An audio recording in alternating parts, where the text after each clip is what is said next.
বিসমিল্লাহির রহমানির রহিম। বাংলাদেশ জাতীয়তাবাদী স্বেচ্ছাসেবক দল বিরল উপজেলা এবং সকল ইউনিয়নের পক্ষ থেকে সংবাদ সম্মেলন।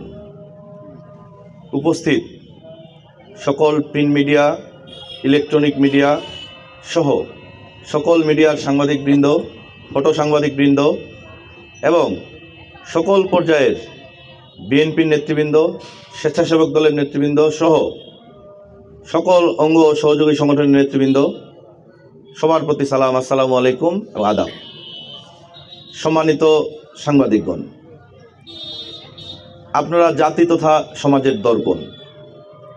আপনারা নিশ্চয়ই অবগত আছেন, গত 3/11/2025 খ্রিস্টাব্দ তারিখ গুলশানস্থ বিএনপির চেয়ারপারসনের কার্যালয়ে বিএনপির ভারপ্রাপ্ত চেয়ারম্যান জনাব তারেক রহমানের সভাপতিত্বে স্থায়ী কমিটির মনোনয়ন প্রদান সভায় আসন্ন ত্রয়োদশ জাতীয় সংসদ নির্বাচনে অংশগ্রহণের নিমিত্তে দলের মহাসচিব জনাব মির্জা ফখরুল ইসলাম আলমগীর সমগ্র বাংলাদেশের বিএনপির মনোনীত এমপি প্রার্থী হিসেবে 237 জনের নাম ঘোষণা করেন এবং সকলকে ঘোষিত প্রার্থীর পক্ষে ঐক্যবদ্ধভাবে নির্বাচনে কাজ করে বিজয় অর্জন করার নির্দেশ প্রদান করেন।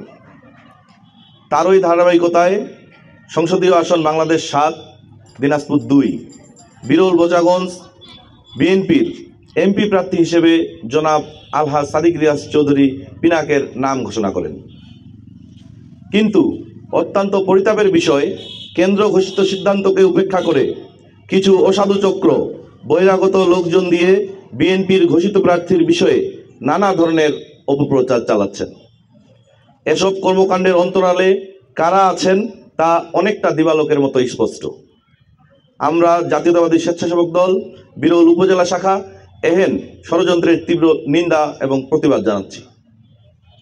প্রিয় সাংবাদিক ভাইয়েরা, জনাব আলহাজ সাদিক রিয়াজ চৌধুরী পিনাক বোচাগঞ্জ উপজেলা বিএনপির নির্বাচিত সভাপতি ছিলেন এবং 2018 সালে বিএনপি মনোনীত এমপি প্রার্থী হিসেবে এই আসনে জাতীয় সংসদ নির্বাচন করেন। জনাব আলহাজ সাদিক রিয়াজ চৌধুরী পিনাক 2018 সালের নির্বাচনের আগে ও নির্বাচন পরবর্তী সময় থেকে এখন পর্যন্ত সর্ব অবস্থায় জনসাধারণের পাশে ছিলেন এবং নেতাকর্মীদের পাশে ছিলেন। বিশেষ করে আমরা দেখেছি নেতাকর্মীগুলো যে রাজনৈতিক মামলা ছিল নেতাকর্মীদের, এই রাজনৈতিক মামলাগুলোতে উনি সার্বিকভাবে সহযোগিতা করতেন। শুধু তাই নয়, উনি কোর্টের বারান্দায় যায় ঘন্টার পর ঘন্টা আমাদের সাথে দাঁড়িয়ে থাকতেন এবং যেভাবে সহযোগিতা করলে মামলা নিষ্পত্তি হবে তিনি সেভাবেই আমাদেরকে সার্বিকভাবে সহযোগিতা করতেন। প্রিয় সাংবাদিক ভাইয়েরা, বাংলাদেশ জাতীয়তাবাদী স্বেচ্ছাসেবক দল বিরল উপজেলা শাখা মনে করে যে বিএনপির মতো একটি বড় রাজনৈতিক দলে একটি নির্বাচনী এলাকায় একের অধিক যোগ্য প্রার্থী থাকবে, এটা খুবই স্বাভাবিক। বিরল বোচাগঞ্জেও যিনারা মনোনয়ন প্রত্যাশী ছিলেন সকলেই দলের জন্য নিবেদিত, ত্যাগী, যোগ্যতা সম্পন্ন ছিলেন বলে স্বেচ্ছাসেবক দল বিরল উপজেলা শাখা বিশ্বাস করে। তাই দলের ভারপ্রাপ্ত চেয়ারম্যান জনাব তারেক রহমান বলেছেন, দলের মনোনয়ন প্রত্যাশীরা সবাই যোগ্য, কিন্তু আমরা একজনকেই মনোনয়ন দিতে পারব। তাই দল যাকে মনোনয়ন দিবে তার পক্ষে সকলকে ঐক্যবদ্ধভাবে কাজ করার নির্দেশ প্রদান করেন।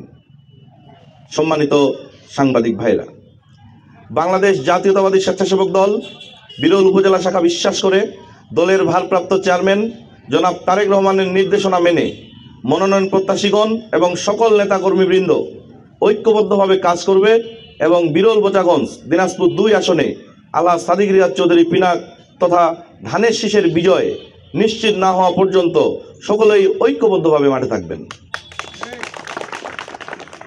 আমরা বিরল উপজেলা স্বেচ্ছাসেবক দল সহ সকল অঙ্গ সহযোগী সংগঠন কেন্দ্র প্রদত্ত নমিনেশন প্রাপ্ত জনাব আলহাজ সাদিক রিয়াজ চৌধুরী পিনাক তথা ধানের শীষের পক্ষে ঐক্যবদ্ধ।